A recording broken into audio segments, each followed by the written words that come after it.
ಚಿಂದಿ ಉಡಾಯಿಸೋ ಖಾರ ಬಣ್ಣ ರುಚಿಯನ್ನು ನೀಡುತ್ತದೆ. ಮೆಣಸಿನ ಪುಡಿ ಚಿಂದಿ ಉಡಾಯಿಸೋ ಖಾರ ಬಣ್ಣ ರುಚಿ. ಮಲ್ಹೋತ್ರಾ ಬಂಧನ ಪ್ರಕರಣ, ಪಾಕಿಸ್ತಾನ ಜೊತೆಗಿನ ಜ್ಯೋತಿ ನಂಟಿಗೆ ಮತ್ತೊಂದು ಸಾಕ್ಷಿ ಇದೀಗ ಲಭ್ಯವಾಗ್ತಾ ಇದೆ. ಪಾಕ್ನ ರಾಯಭಾರ ಕಚೇರಿಗೆ ಕೇಕ್ ಅನ್ನ ಕೊಂಡೊಯ್ದಿದ್ದ ವ್ಯಕ್ತಿ ಜೊತೆ ಈಕೆಗೆ ಲಿಂಕ್ ಇದೆ ಅನ್ನೋದು ಗೊತ್ತಾಗ್ತಾ ಇರೋದು. ಪಹಲ್ಗಾಮ್ ದಾಳಿ ವೇಳೆ ಕೇಕ್ ಅನ್ನ ತೆಗೆದುಕೊಂಡು ಹೋಗಿದ್ದ ವ್ಯಕ್ತಿ ಹತ್ಯಾಕಾಂಡವನ್ನ ಸಂಭ್ರಮಿಸೋಕೆ ಕೇಕ್ ಅನ್ನ ತೆಗೆದುಕೊಂಡು ಹೋಗಿದ್ದಂತ ಆರೋಪ ಈತನ ಮೇಲೆ ಇದೆ. ಈ ಘಟನೆಯನ್ನ ಖಂಡಿಸಿ ದೆಹಲಿಯಲ್ಲಿ ಒಂದು ಬೃಹತ್ ಪ್ರತಿಭಟನೆ ಕೂಡ ಮಾಡಲಾಗತ್ತೆ. ಜ್ಯೋತಿ ಅಪ್ಲೋಡ್ ಮಾಡಿದ್ದ ವಿಡಿಯೋದಲ್ಲಿ ಅದೇ ವ್ಯಕ್ತಿ ಈಗ ಪ್ರತ್ಯಕ್ಷ ಆಗಿರೋದು. ಈ ಹಿಂದೆ ಯೂಟ್ಯೂಬ್ನಲ್ಲಿ ಜ್ಯೋತಿ ಮಲ್ಹೋತ್ರಾ ಹಾಕಿದ್ದಂತ ವಿಡಿಯೋ, ಹಲವು ಬಾರಿ ಪಾಕಿಸ್ತಾನಕ್ಕೆ ಹೋಗಿ ಬಂದಿರುವಂತ ಜ್ಯೋತಿ ಮಲ್ಹೋತ್ರಾ ನೋಡಿ, ಇದು ಹಳೆಯ ವಿಡಿಯೋ. ಕೇಕ್ ಅನ್ನು ತೆಗೆದುಕೊಂಡು ಹೋಗ್ತಾ ಇರ್ತಾನೆ ರಾಯಭಾರಿ ಕಚೇರಿಗೆ, ಪಾಕಿಸ್ತಾನದ ರಾಯಭಾರಿ ಕಚೇರಿಗೆ. ಅವತ್ತು ಎಲ್ಲ ಮಾಧ್ಯಮದವರು ಪ್ರಶ್ನೆ ಮಾಡ್ತಾರೆ, ಯಾಕಪ್ಪ ಈ ಕೇಕು, ಏನು ಸೆಲೆಬ್ರೇಷನ್ ನಿಮ್ಮದು ಅಂತ. ಅವತ್ತು ಹತ್ಯಾಕಾಂಡ ಆಗಿ ಇಡೀ ದೇಶವೇ ಕಣ್ಣೀರು ಹಾಕ್ತಾ ಇತ್ತು. ಆ ಸಂದರ್ಭದಲ್ಲಿ ಸೆಲೆಬ್ರೇಷನ್ಗೆ ಅಂತ ಈತ ಕೇಕ್ ಅನ್ನು ತೆಗೆದುಕೊಂಡು ಹೋಗಿದ್ದ, ಕ್ಯಾಮರಾಗಳ ಕಣ್ಣಲ್ಲಿ ತಗ್ಲು ಹಾಕೊಂಡಿದ್ದ. ಏನೂ ಉತ್ತರ ಕೊಡೋಕ್ಕಾಗ್ದೇನೆ ಹಾಗೆ ಎಸ್ಕೇಪ್ ಆಗಿದ್ದ. ಅದೇ ವ್ಯಕ್ತಿ ಈ ಜ್ಯೋತಿ ಮಲ್ಹೋತ್ರಾ ಹಾಕಿರುವಂಥ ವಿಡಿಯೋದಲ್ಲಿ ಕಾಣಿಸ್ಕೊಳ್ತಾನೆ. ಅಂದರೆ ಇವ್ರಿಗೆಲ್ಲ ಹೆಂಗೆ ಲಿಂಕ್ ಇದೆ, ಹೆಂಗೆ ಕಾಂಟ್ಯಾಕ್ಟ್ ಇದೆ ಅನ್ನೋದು ಗೊತ್ತಾಗ್ತಾ ಇದೆ.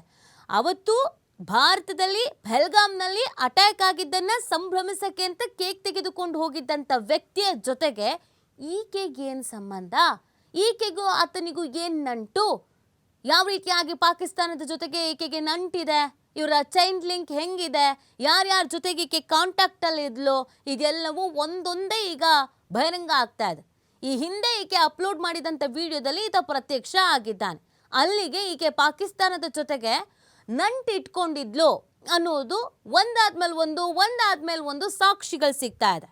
ಜ್ಯೋತಿ ಮೇಲೆ ಬೇಹುಗಾರಿಕೆ ಸಂಶಯ ಬಂದು ಕೂಡಲೇ ಹರಿಯಾಣ ಪೊಲೀಸರು ಜ್ಯೋತಿ ಮಲ್ಹೋತ್ರನನ್ನ ಹಿಸಾರ್ನಲ್ಲಿ ಬಂಧಿಸ್ತಾರೆ. ಆಕೆ ಪಾಕಿಸ್ತಾನಿ ಗುಪ್ತಚರ ಸಿಬ್ಬಂದಿಯೊಟ್ಟಿಗೆ ಕಾಂಟ್ಯಾಕ್ಟ್ನಲ್ಲಿ ಇದ್ದಾಳೆ ಅನ್ನೋದು ಗೊತ್ತಾಗತ್ತೆ. ಆಕೆ ದೆಹಲಿಯಲ್ಲಿ ಪಾಕಿಸ್ತಾನಿ ಅಧಿಕಾರಿಯನ್ನ ಭೇಟಿಯಾಗಿ ನಂತರ ಪಾಕಿಸ್ತಾನಕ್ಕೆ ಪ್ರಯಾಣವನ್ನು ಬೆಳೆಸಿದ್ಲು ಅನ್ನೋದು ಗೊತ್ತಾಗತ್ತೆ. ಆಗಿನಿಂದ ಪಾಕಿಸ್ತಾನಿ ನಿರ್ವಾಹಕರ ಜೊತೆಗೆ ನಿರಂತರ ಸಂಪರ್ಕದಲ್ಲಿ ಈಕೆ ಇದ್ಲು ಅನ್ನೋದು ಕೂಡ ಗೊತ್ತಾಗತ್ತೆ. ಆ ನಿರಂತರವಾದಂಥ ಸಂಪರ್ಕ ಹೇಗೆ ಮತ್ತೆ ಯಾರನ್ನ ಅನ್ನೋದು ನೋಡಿ ಈ ವಿಡಿಯೋಸ್ಗಳನ್ನು ನೋಡಿದಾಗ ಗೊತ್ತಾಗತ್ತೆ. ಈಕೆ ಭಾರತದ ಬಗ್ಗೆ ಸುಳಿವನ್ನು ಕೊಡ್ತಾ ಇದ್ಲು ಪಾಕಿಸ್ತಾನಕ್ಕೆ.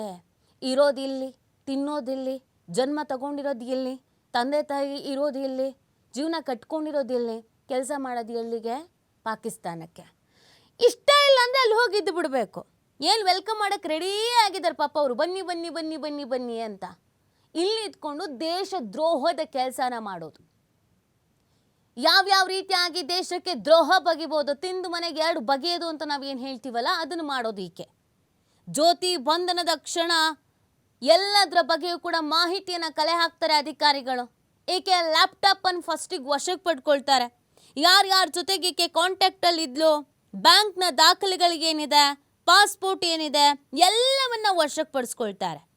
ಈ ಫೋನ್ಸು ಲ್ಯಾಪ್ಟಾಪ್ಗಳನ್ನು ವಶಕ್ಕೆ ಪಡ್ಕೊಳ್ತಾ ಇದ್ದ ಹಾಗೇನೆ ಒಂದಷ್ಟು ಮಾಹಿತಿಗಳು ಸಿಕ್ಬಿಡುತ್ತೆ. ಯಾರ್ಯಾರ ಜೊತೆಗೆ ಈಕೆ ನಿರಂತರವಾಗಿ ಟಚ್ಚಲ್ಲಿದ್ಲು, ಮಾತಾಡ್ತಾ ಇದ್ಲು, ಹಣದ ಟ್ರಾನ್ಸಾಕ್ಷನ್ಸ್ ಆಗಿದೆ, ಯಾವ್ಯಾವ ಅಕೌಂಟಿಂದ ಈಕೆ ಅಕೌಂಟಿಗೆ ಕಾಸು ಬಂದು ಬಿದ್ದಿದೆ, ಯಾವ ಖುಷಿಗೆ ಬಂದು ಬಿದ್ದಿದೆ ನೋಡಿ. ಇದೇ ವ್ಯಕ್ತಿ ಎಷ್ಟು ಆಪ್ತತೆಯಾಗಿ ಮಾತಾಡಿಕೊಂಡು ಹಲ್ಕಿಸ್ಕೊಂಡು ನಿಂತಿದ್ದಾರೆ ಅಂತ ನೀವು ಗಮನಿಸ್ತಾ ಇರ್ಬೋದು. ಇದ್ಯಾವುದೋ ಒಂದು ಕಾರ್ಯಕ್ರಮದಲ್ಲಿ ಈಕೆ ಭೇಟಿಯಾಗಿರೋದು ಅಂತ ಬ್ಯಾಕ್ಗ್ರೌಂಡನ್ನು ನೋಡಿದ್ರೆ ಗೊತ್ತಾಗ್ತಾ ಇದೆ ನಮಗೆ. ಏನೋ ಒಂದು ಫಂಕ್ಷನ್ನಲ್ಲಿ ಇವ್ರುಗಳು ಭೇಟಿ ಆಗಿರೋದು. ಅಲ್ಲಿನ ಅಧಿಕಾರಿಗಳ ಜೊತೆಗೆ ಈಕೆ ಯಾವ ರೀತಿಯಾಗಿ ಒಡನಾಟವನ್ನು ಇಟ್ಕೊಂಡಿದ್ದಾಳೆ ಅನ್ನೋದನ್ನು ಇದನ್ನು ನೋಡಿದ್ರೆ ನಮಗೆ ಗೊತ್ತಾಗ್ತಾ ಇದೆ. ಸದ್ಯ ಈಕೆನ ವಶಕ್ಕೆ ಪಡ್ಕೊಂಡು ತನಿಖೆಯನ್ನು ನಡೆಸುವ ಸಂದರ್ಭದಲ್ಲಿ ಇನ್ನೂ ಆಘಾತಕಾರಿ ವಿಚಾರಗಳು ಬೆಳಕಿಗೆ ಬರ್ತಾ ಇದೆ. ಇದೇ ದೇಶದಲ್ಲಿ ಇದ್ಕೊಂಡು, ನಮ್ಮದೇ ದೇಶದಲ್ಲಿ ಇದ್ಕೊಂಡು ನಮ್ಮ ದೇಶಕ್ಕೆ ದ್ರೋಹ ಬಗೆಯೋ ಕೆಲಸವನ್ನು ಮಾಡ್ತಾ ಇದ್ದವಳು ಈಕೆ. ಹೇಳ್ಕೊಳ್ಳೋದಕ್ಕೆ ಯೂಟ್ಯೂಬರ್ ಅಂತ ಕರೆಸ್ಕೊಳ್ತಾ ಇದ್ಲು. ಮಾಡ್ತಿದ್ದಿದ್ದೆಲ್ಲ ಯಾವ ಥರದ ಕೆಲಸ ಅಂತ ಅಂದರೆ ದೇಶಕ್ಕೆ ದ್ರೋಹ ಬಗೆಯುವಂಥ ಕೆಲಸಗಳನ್ನು ಈಕೆ ಮಾಡ್ತಾ ಇದ್ದಿದ್ದು. ಯೂಟ್ಯೂಬರ್ ಅಂತ ಹೇಳ್ಕೊಂಡು ದೇಶಕ್ಕೆ ದ್ರೋಹ ಬಗೆಯುವಂಥ ಕೆಲಸವನ್ನು ಮಾಡ್ತಾ ಇದ್ದಂಥ ಈಕೆ ಯಾರ್ಯಾರ ಜೊತೆಗೆ ಒಡನಾಟವನ್ನು ಇಟ್ಕೊಂಡಿದ್ಲು ಅನ್ನೋದು ಆಕೆ ಅಪ್ಲೋಡ್ ಮಾಡಿರುವ ಒಂದೊಂದು ವಿಡಿಯೋದಲ್ಲೂ ವಿಷಯ ಗೊತ್ತಾಗ್ತಾ ಇದೆ.